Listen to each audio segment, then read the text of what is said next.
Halo semuanya, kami dari kelompok 5 akan membahas materi genetik yaitu sentral dogma.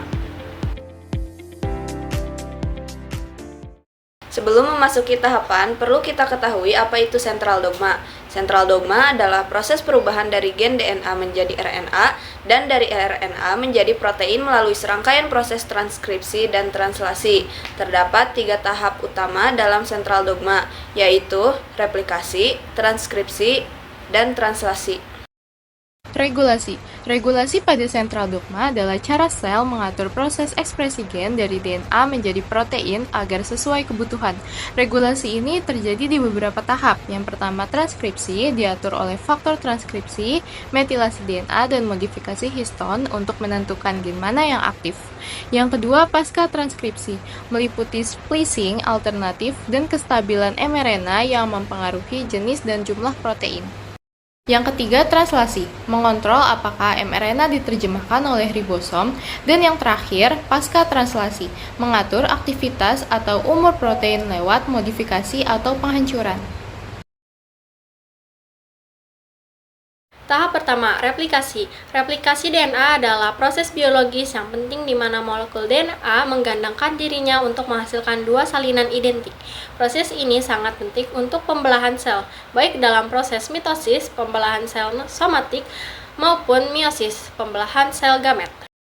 Mekanisme replikasi DNA. Yang pertama, proses dimulai di lokasi tertentu pada DNA yang disebut origin of replication. Enzim helikase yang membuka heliks DNA dengan memisahkan 2 untai menciptakan struktur yang disebut replication fork. Protein single strand binding atau SSB menempel pada untai yang terpisah untuk mencegahnya kembali bersatu. Kedua, enzim DNA polimerase mulai menambahkan nukleotida baru ke untai DNA yang sedang disintesis. DNA polimerase hanya dapat menambahkan nukleotida ke ujung 3 dari rantai yang sedang tumbuh. Proses ini terjadi secara semi-konservatif, di mana setiap untai baru terdiri dari 1 untai lama dan 1 untai baru. Ada 2 untai yang disintesis, yaitu leading strands disintesis secara kontinu dalam area yang sama dengan fork replikasi, dan lagging strands disintesis secara tidak kontinu dalam fragmen yang disebut Okazaki fragments yang kemudian disambungkan oleh enzim DNA ligase. Dan yang ketiga, proses replikasi berakhir ketika DNA polimerase mencapai ujung DNA atau bertemu dengan titik terminasi. Setelah replikasi selesai, setiap molekul DNA baru terdiri dari 1 untai lama dan 1 untai baru, memastikan bahwa informasi genetik tetap terjaga. Tahap kedua yaitu transkripsi. Transkripsi adalah proses pembentukan molekul RNA dari cetakan DNA. Proses ini terjadi di inti sel atau nukleus pada sel eukariotik dan di sitoplasma pada sel prokariotik. RNA yang dihasilkan selama transkripsi dapat berupa messenger RNA atau mRNA, transfer RNA atau tRNA, atau ribosomal RNA, tergantung pada fungsinya dalam sintesis protein. Proses transkripsi dapat dibagi menjadi beberapa tahap, yaitu yang pertama ada inisiasi. Pada tahap inisiasi, enzim RNA polimerase mengenali dan berikatan dengan urutan spesifik pada DNA yang disebut promotor. Promotor menandai awal dari gen yang akan ditranskripsikan. RNA polimerase kemudian membuka heliks DNA dan memulai sintesis untuk RNA komplementer dari salah satu untai DNA. Yang kedua ada elongasi. RNA polimerase bergerak sepanjang untai DNA yang digunakan sebagai cetakan atau template dan menambahkan nukleotida RNA sesuai dengan pasangan basa. Urutan nukleotida RNA yang dihasilkan disebut transkrip primer. Transkrip primer memiliki urutan basa yang sama dengan untai DNA non-template. Yang ketiga ada terminasi. Ketika RNA polimerase mencapai sinyal terminator, proses transkripsi berhenti. RNA polimerase kemudian melepaskan transkrip primer dan heliks DNA kembali bergabung. Tahap ketiga, translasi.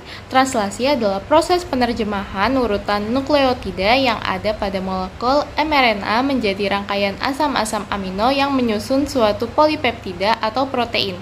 Translasi ini adalah sintesis polipeptida yang diatur oleh RNA. Tahap utama translasi. Yang pertama, inisiasi. Translasi dimulai ketika mRNA yang sudah matang keluar dari inti sel dan menempel pada ribosom, organel kecil yang berperan sebagai pabrik protein. Ribosom mengenali bagian awal dari mRNA.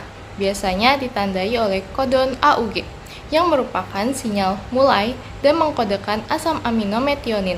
Molekul tRNA atau transfer RNA yang membawa metionin kemudian masuk dan menempel pada kodon AUG tersebut, membentuk kompleks awal antara mRNA ribosom dan tRNA. Yang kedua, elongasi. Ribosom mulai bergerak sepanjang mRNA dan membaca kode genetiknya dalam kelompok 3 huruf yang disebut kodon.